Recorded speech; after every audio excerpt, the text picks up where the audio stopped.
Praise God for this opportunity. Makasama kayo ngayong hapon na to.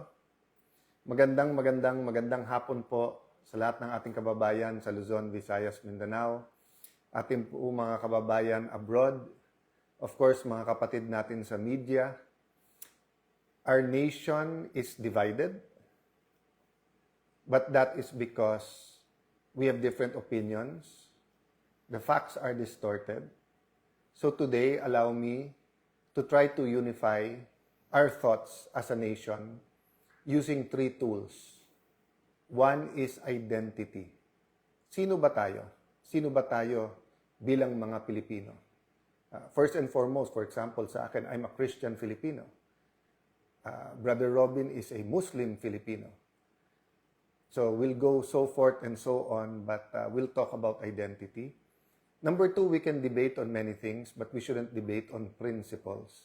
So let's talk about principles and the values attached on those principles. And third, let's talk about context. Diba? Napaka-importante po ng konteksto para naiintindihan natin ang ating nakaraan, kung saan tayo ngayon, at kung saan tayo papunta. Napaka-importante na yung nakaraan na makita natin kasi napakadaling sabing never again, and then nangyari again and again. Let's start po with common vision. Ano ba gusto natin sa Pilipinas? Yung iba po, pinasimple, a safe and comfortable life. But ito po, medyo mas mahaba. Pero ito po, preamble ng ating konstitusyon. Even sa law school po, gustong-gusto ko po itong preamble kasi ang sinasabi ng mga professors namin noon na bagamat hindi ito yung source of the legal principles in the sense that kung one section of the Constitution conflicts with the other or application or law, but it is something that embodies the spirit of the aspirations of the Filipino people. So kumbaga yung why nandito sa preamble. Ano po sabi ng preamble?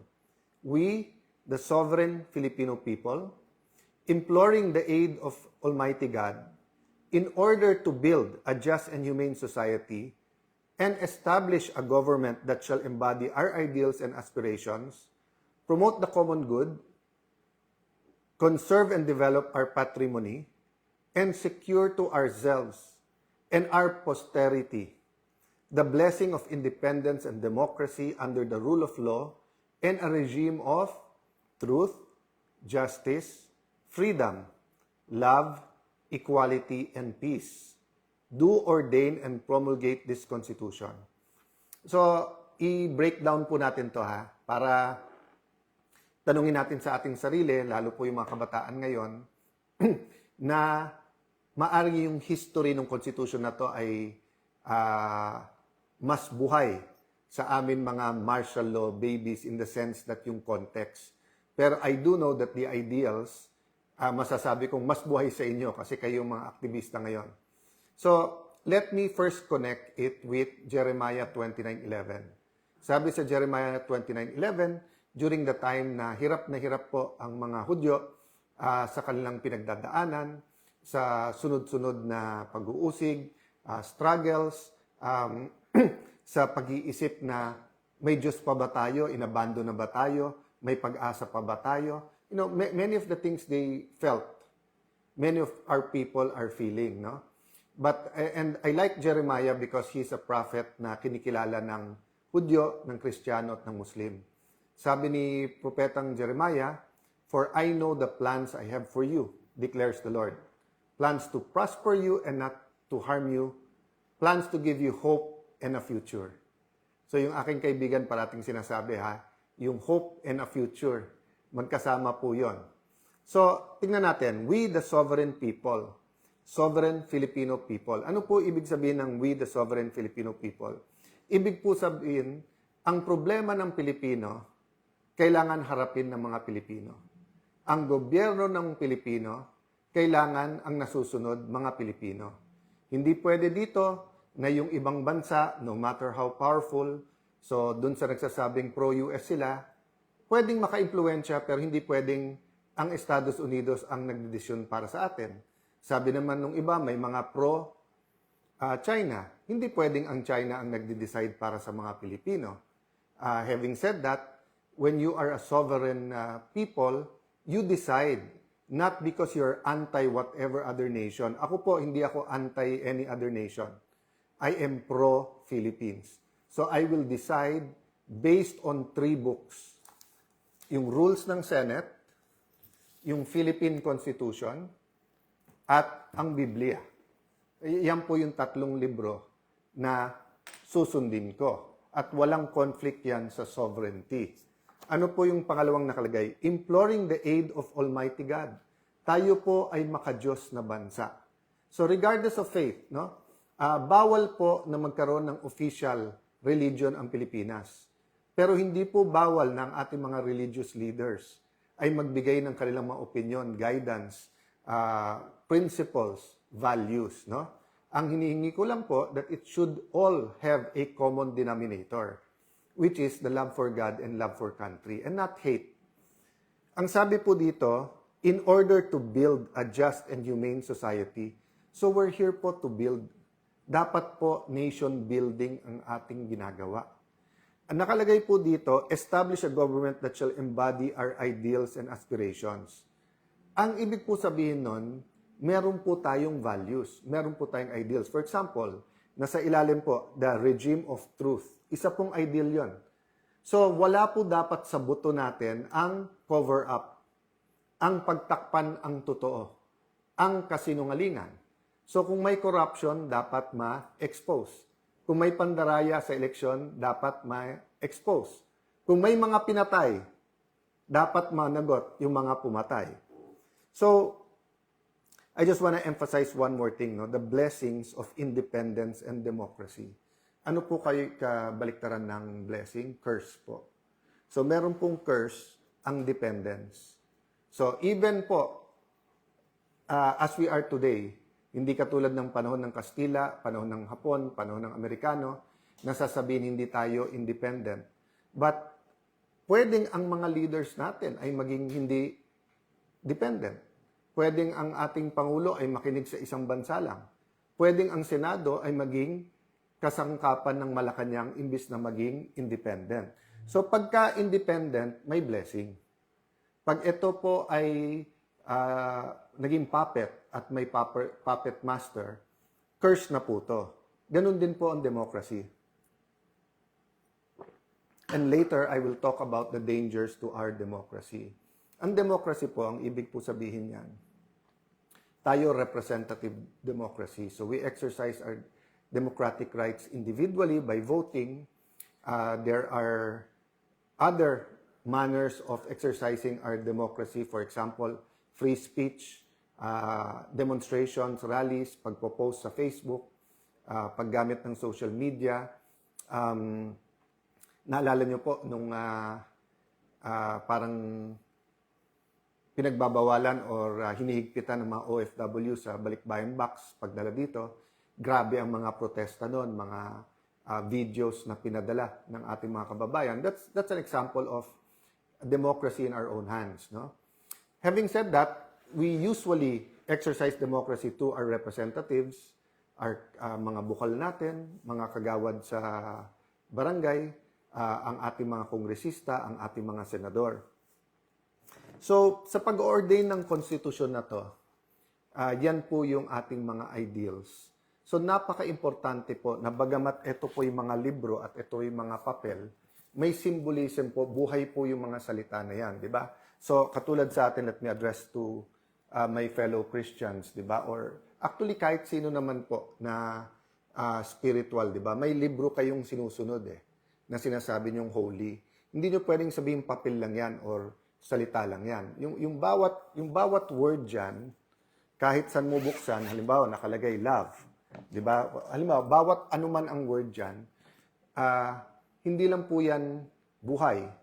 Hindi lang yan symbolic. It molds us into our identity.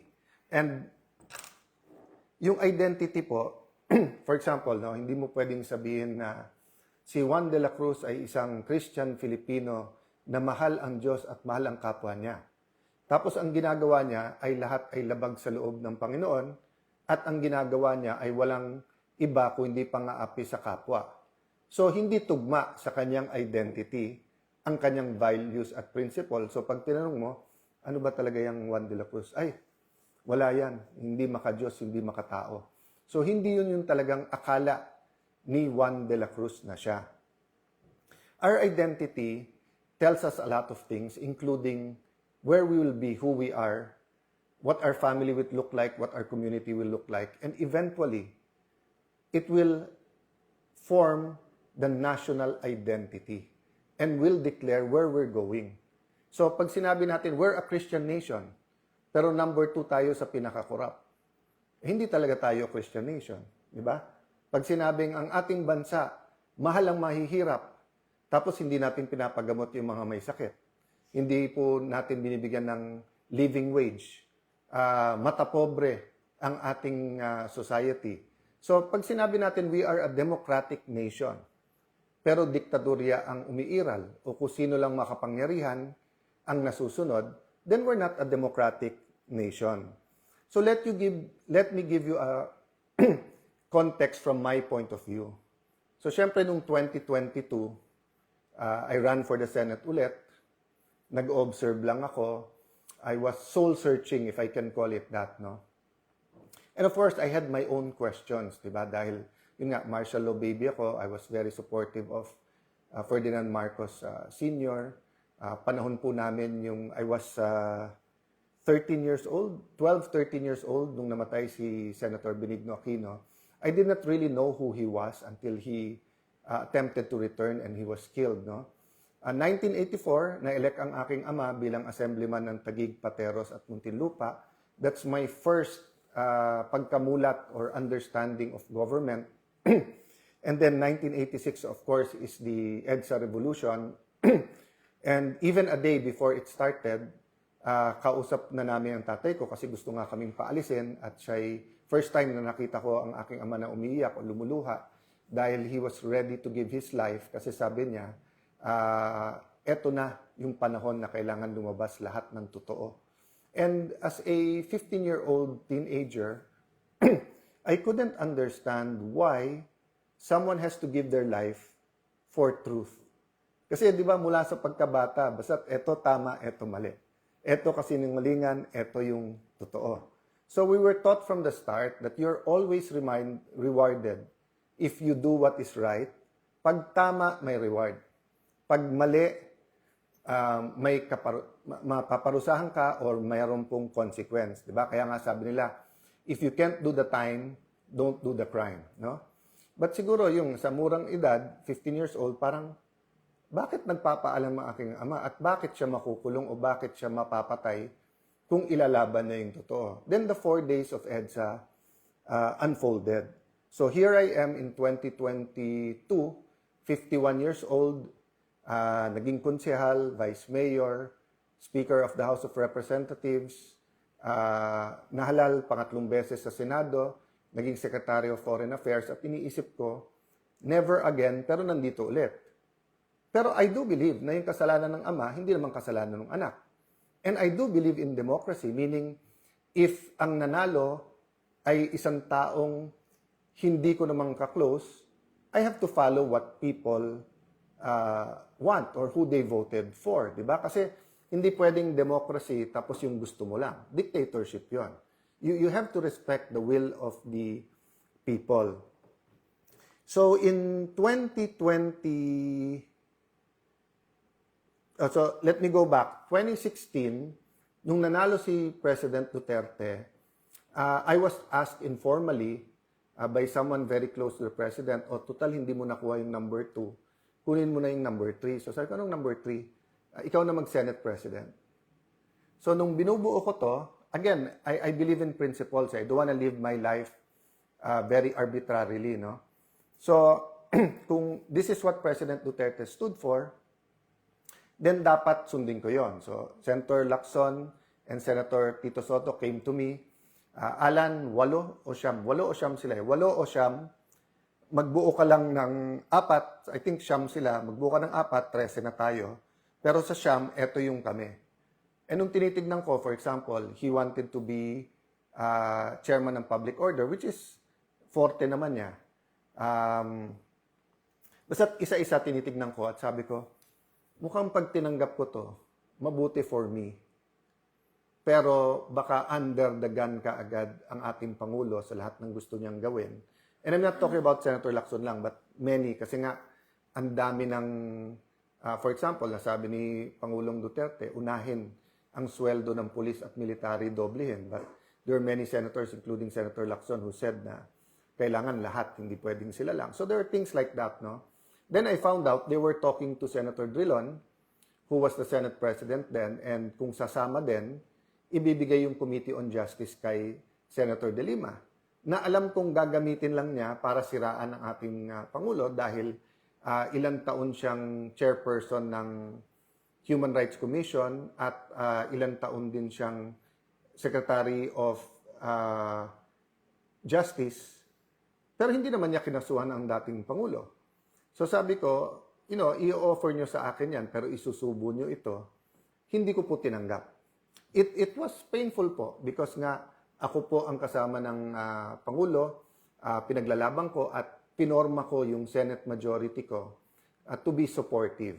But Senator Coco and Senator Tito said independent Senate, kailangan walang impluwensya ang Malacanang, etc., etc. So the rest is history, but that's my first point, no? Tinanggihan ko yon on the matter of principle, hindi ko nakuha.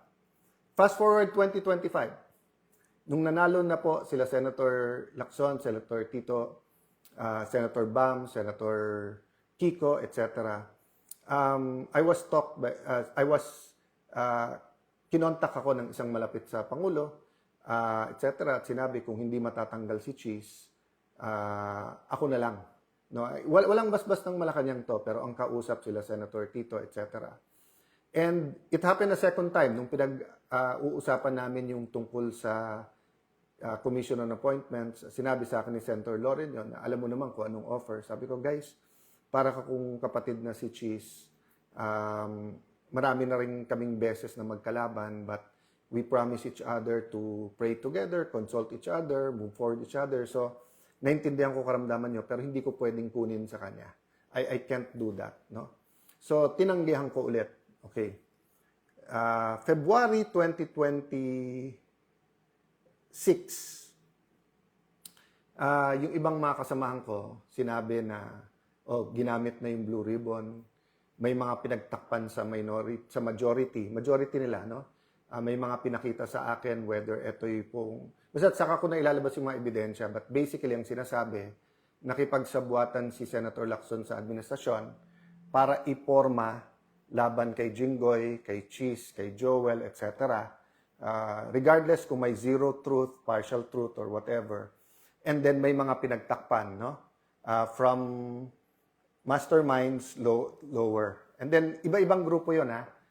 Wala pa atang 18 noon yung Marines. So, ang inudyukan namin noon ay si Senator Loren. So, again, wala naman nagsabing dapat ako, binigay ko sa kanya, tapos nag-usap kami, sabi niya, Alan, sana tayong dalawa. No? But, kaming dalawa, meaning mag-sharing din kami.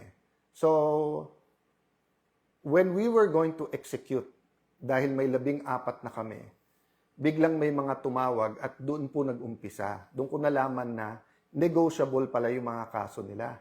Kasi tinawagan na yung mga may kaso, huwag nyo lang iboto si Loren, bawiin nyo, hindi na kayo kakasuhan. At yung isa doon, na witness ko mismo dahil sa harap ko tinawagan yung isang high official at narinig ko yung pinag-usapan. So, we stopped there kasi nga may isa naman, wala naman siyang kaso, yung kunikwento ko sa inyo. Pero nagulat ako, takot na takot, no? And isang dahilan takot, minsan medyo napitik din siya na baka banggitin ang pangalan niya. Although he swears, wala naman siya. At doon ko nga nakita na grabe ang leeway ni Senator Lacson na, kasi may sinabi si Senator Lacson doon na parang, hindi, kausapin natin yung mga namamahala kasi yung witness na yan ay hindi credible. Pero pagdating kay Joel Villanueva, pagdating kay Jinggoy, pagdating kay Cheese, credible naman yung, well, wala si Cheese ata sa witness na yon, no? Pero dun sa dalawa, or at least kay Senator Joel yung witness na, yung particular witness na yon. So what happened is sometime March, I went to see two people. No, one is someone not in government, very close to the president, and the other one is very, very high official. Basically, ang sinabi ko, sumunod yung mga kasama ko, hindi naman inelect si Senator Loren, kami tatlo lang ang gusto namin. One, tutukan yung ekonomiya ng ating bansa kasi kahit na hindi inaamin ng Malacanang, no? Not exactly in these words, no? But basically, it took some time for Malacanang to admit that there's a crisis. And they didn't create a crisis. The crisis came from the US, Iran, and Israel conflict. No? But it took in denial for the first 2 weeks ang Malacanang.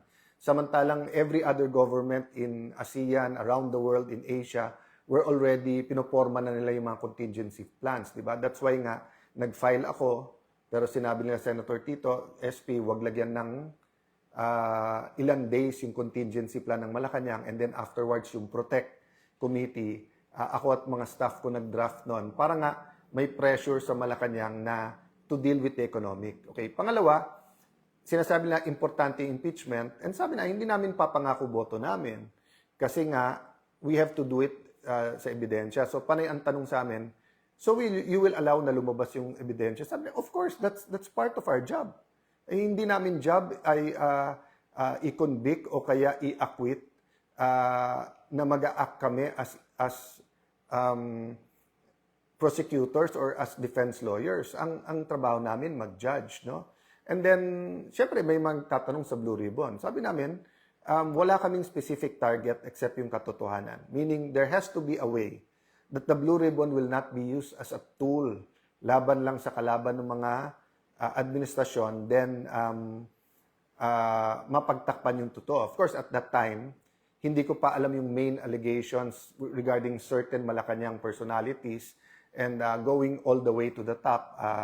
Of course, marami ng yung Cabral files, yung by March ba, I think nandun na yung Marines.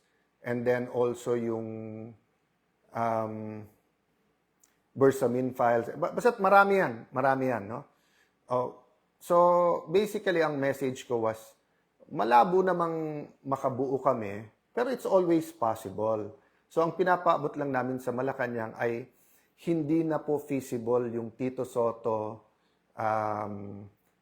Risa Hontiveros, Kiko Pangilinan, Lacson Group of 4, Gang of 4, na pagpapatakbo ng Senado because it wasn't productive anymore. Panay 2028 lang ang issue, tapos maraming pinagtatakpan, tapos hindi nakatutok sa pangangailangan ng tao.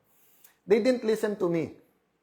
So on May 11, we got the majority. Okay?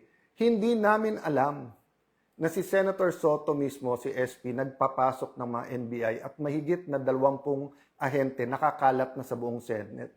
That's never happened before. They've always coordinated, stayed in one place, and then talked kung paano. Parang kay Senator Jinggoy, napakaayos. Actually, it would have been better kung pinayagan nila ako i-escort sa labas. But nakita nyo, maayos.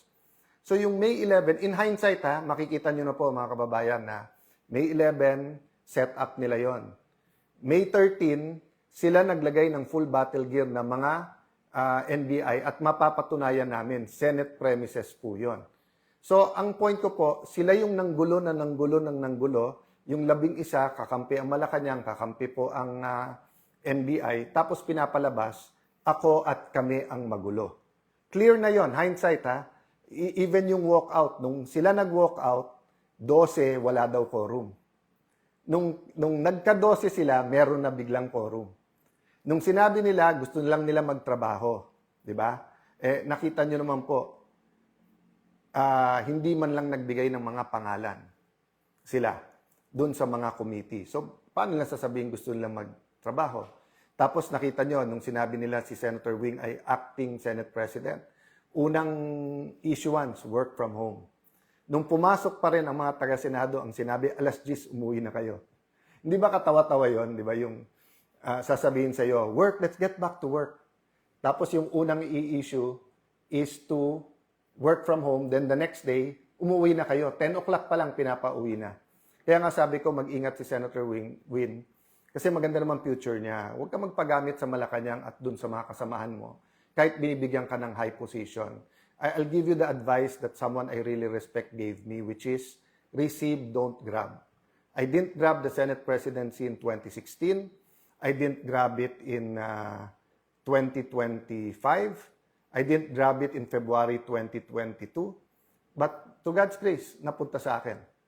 By the way, no, kung nakuha ko yon earlier, kasi di ba nagsama-sama Senator Coco, Senator Tito, Senator Frank Drilon, Senator Mig Subiri.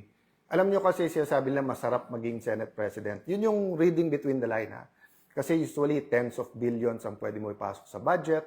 Usually yan, malaking mga discretionary funds ang pwede mo i-withdraw. Then of course, number 3 ka.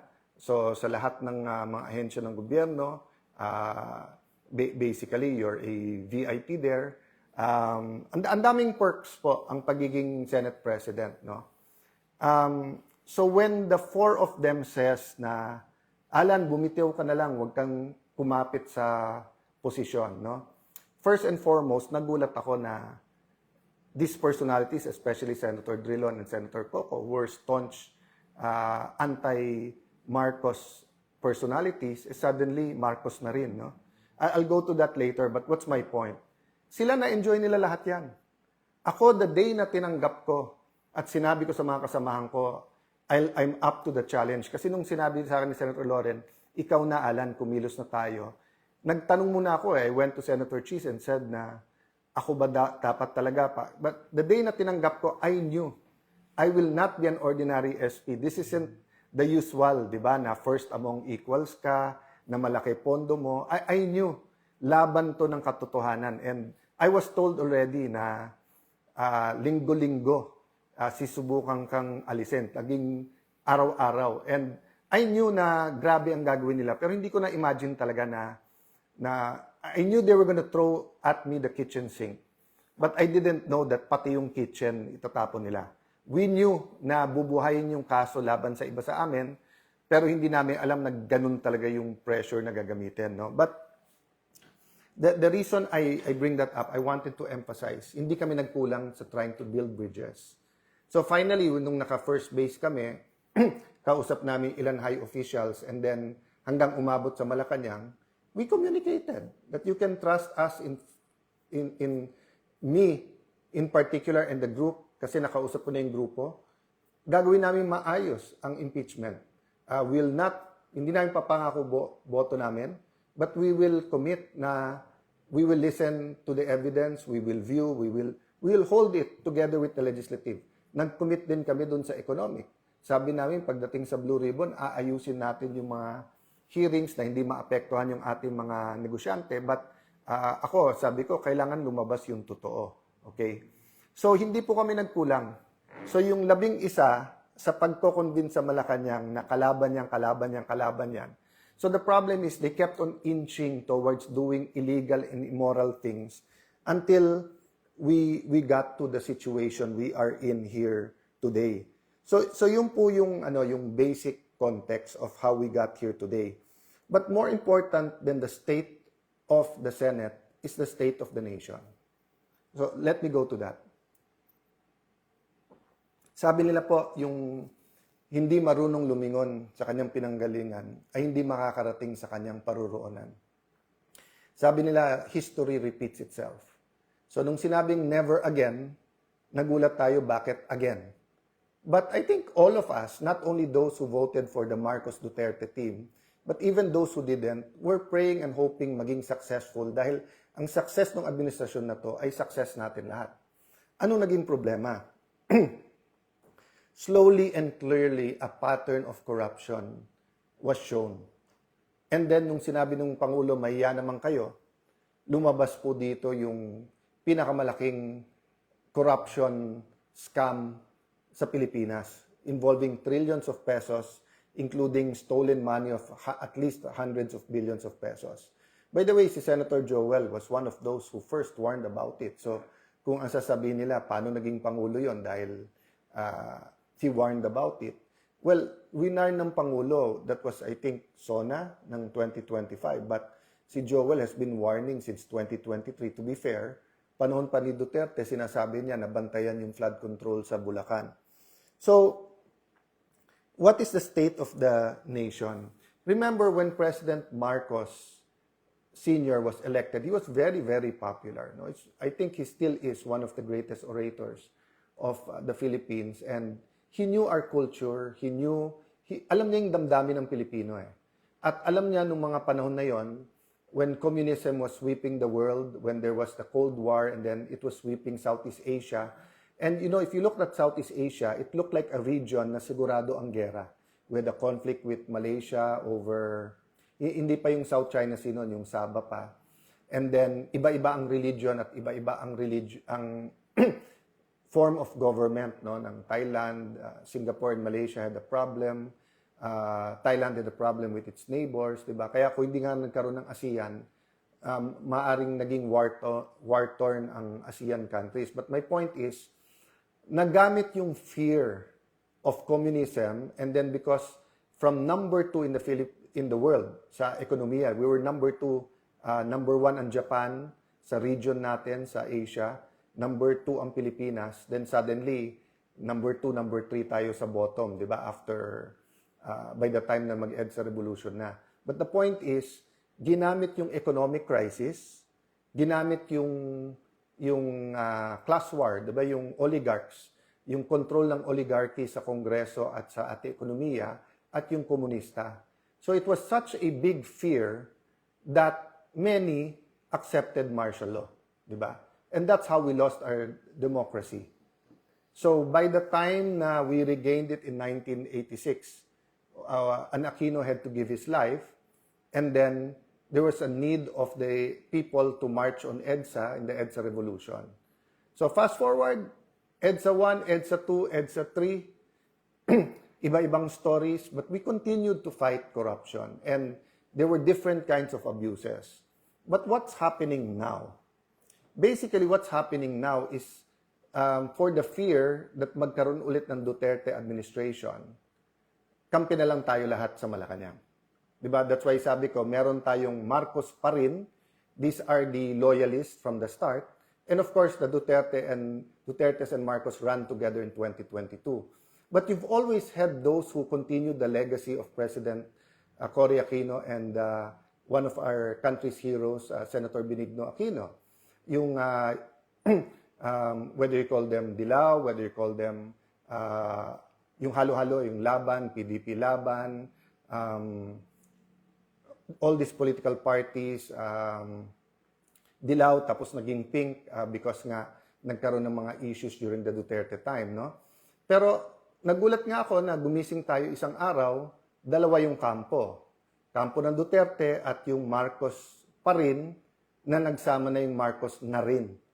And nagulat ako because even the extreme left, even some of the extreme right, yung mga fascista at saka yung ibang mga katulad ni Senator Lacson na more rightist ang ideology, and then yung leftist ang ideology, yung dalawang paksyon nga nagkasundo eh.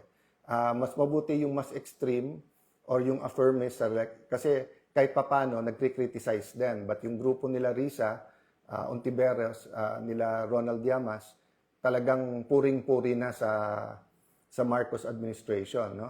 So naging Marcos na rin. So nagulat din ako, people like Senator Drilon, people like Senator Coco. Because Senator Coco may tampo sa mga Duterte.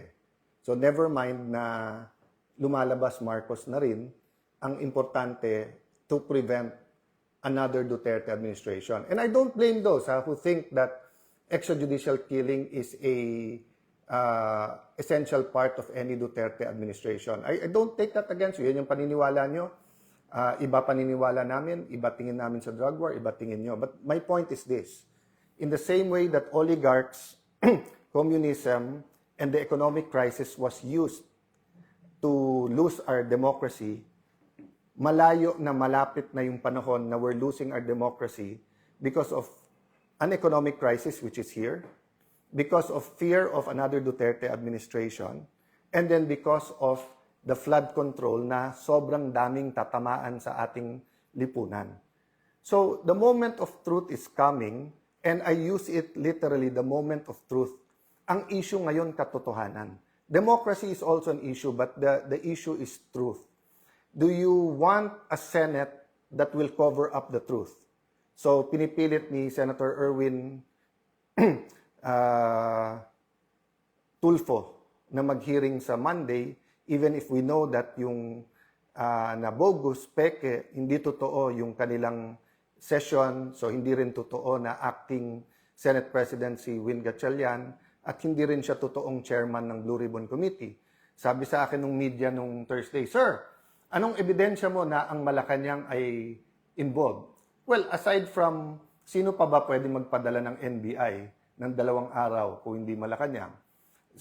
Yung saan ba nag-meeting yung 11, hindi ba sa Malacanang din? O ba't pangatlo, anong sabi nilang ebidensya? Ano sabi ni, di ba ang isda sa bibig talaga nahuhuli? Ano sabi ni former Senate President Tito Soto?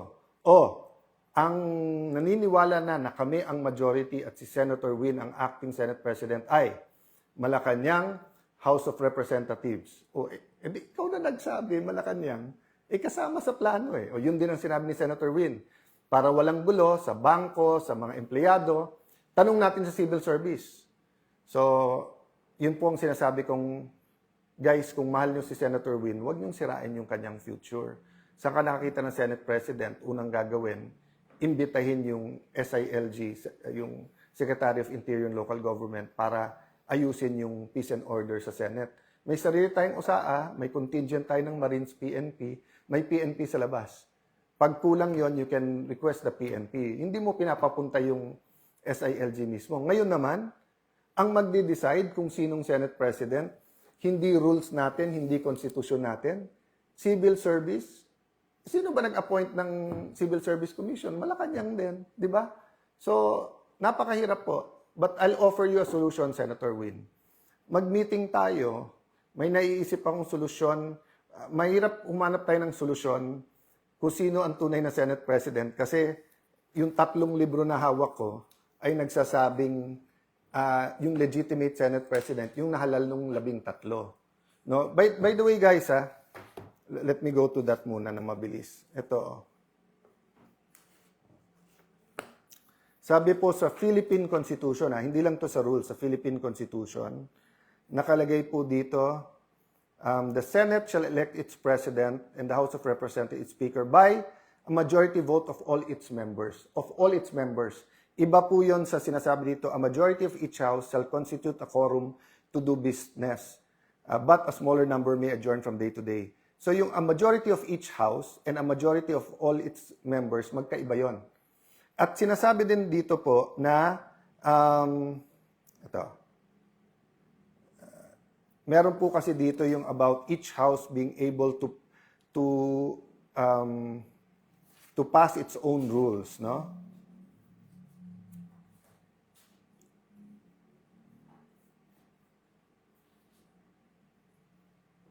Each house may determine the rules of its proceedings.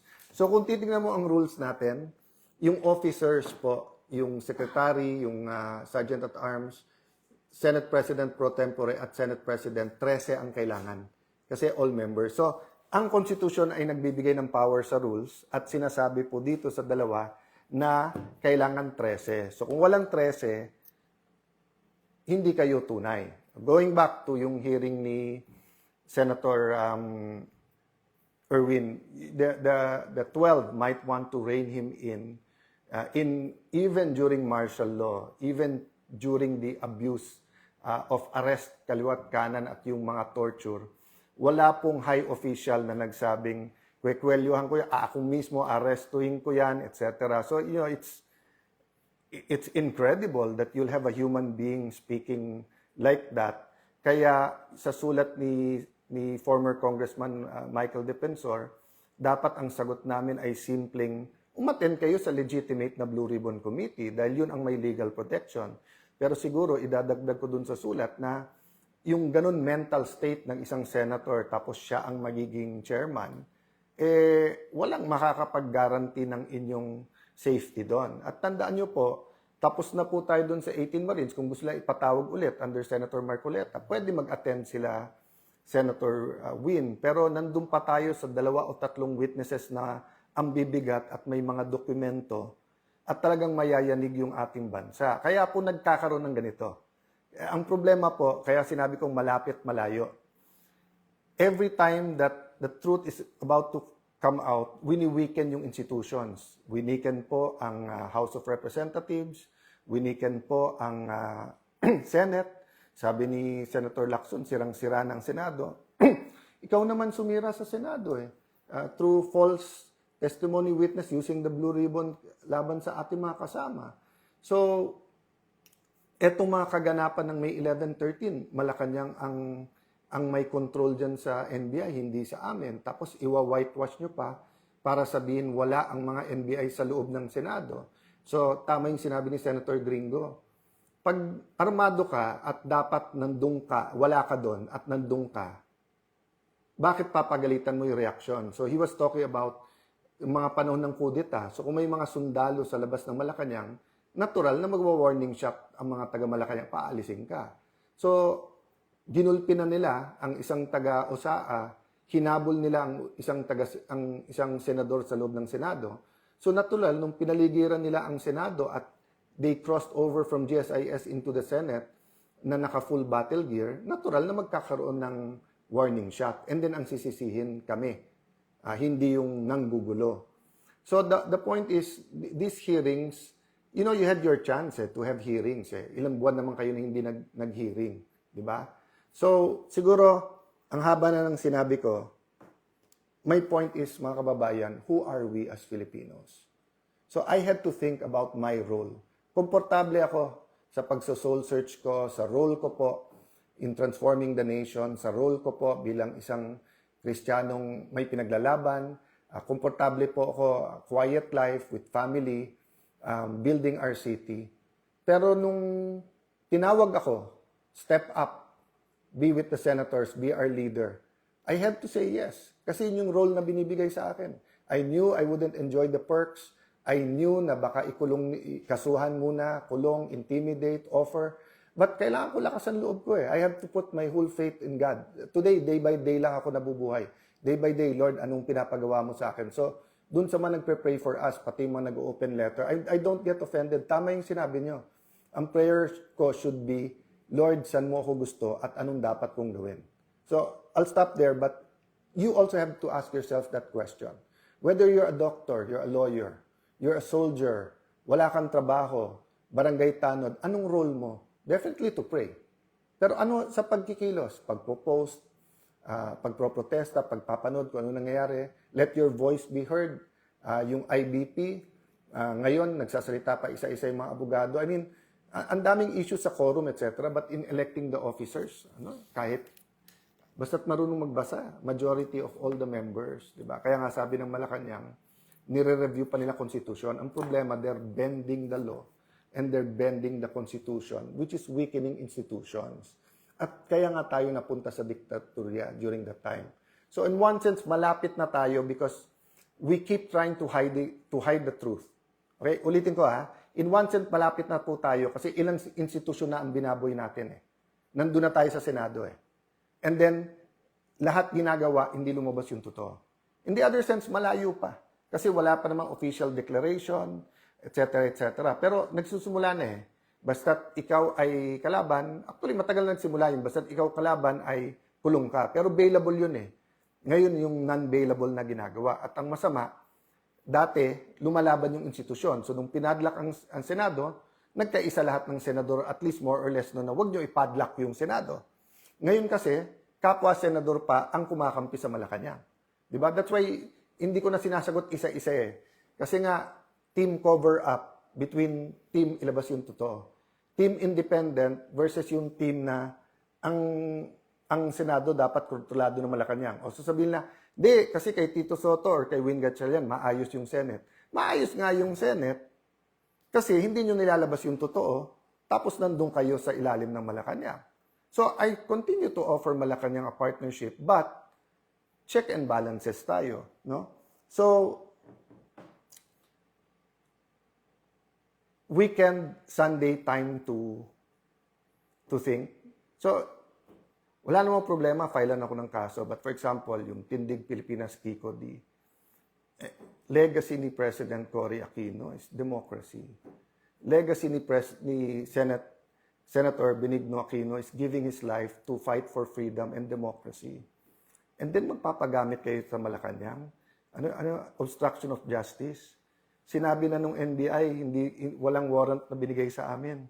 Sinabi na ng PNP at SILG, pumunta sila doon, hindi para arestuhin dahil wala pa namang warrant. So, paano naging obstruction of justice at paano pinatakas si Bato kung wala namang warrant? So, let me address myself to Kiko D and the other Aquinos, even to Senator Bam, no? Ang legacy nyo, democracy. Then Marcos na rin.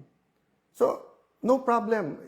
Legacy din nila is against extrajudicial killings. So, kung yung ipaglaban nyo yun.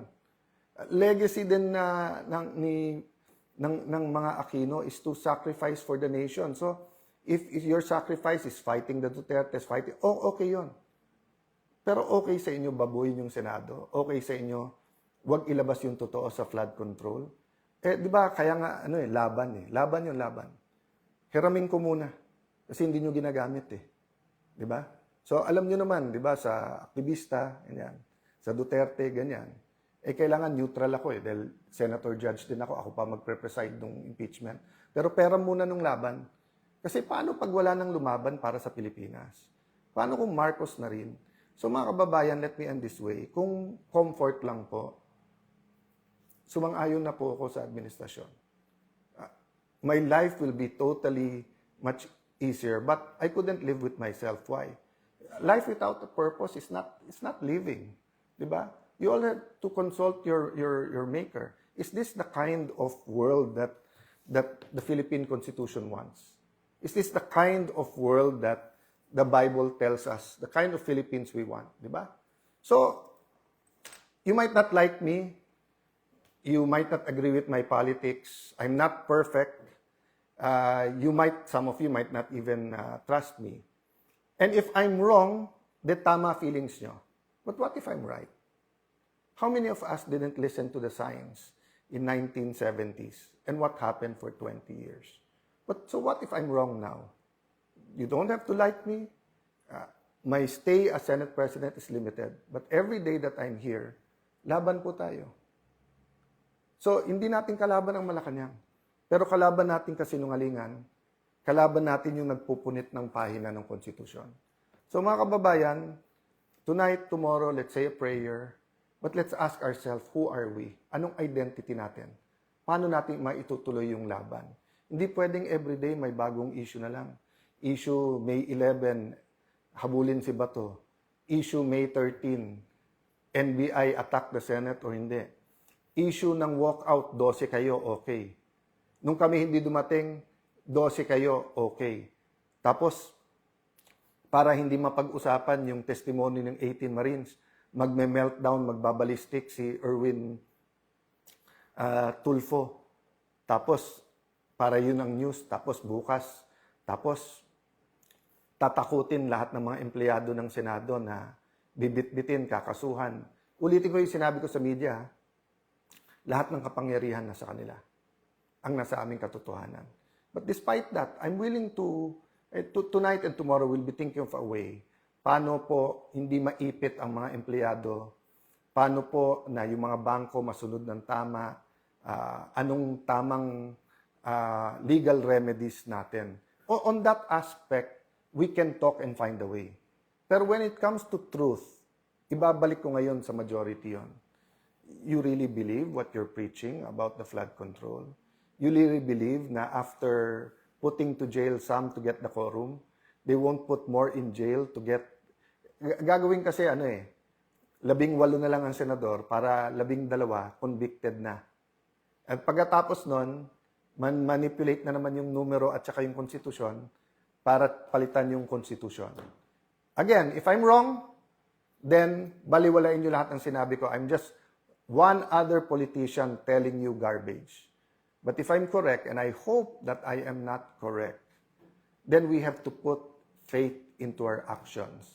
Kailangan natin lumaban at kailangan natin humanap ng paraan para ipakita na hindi tayo papayag na muli pong ikulong ang ating demokrasya, na muling nakawin ang freedom ng bawat Pilipino. God bless you. God bless the Philippines.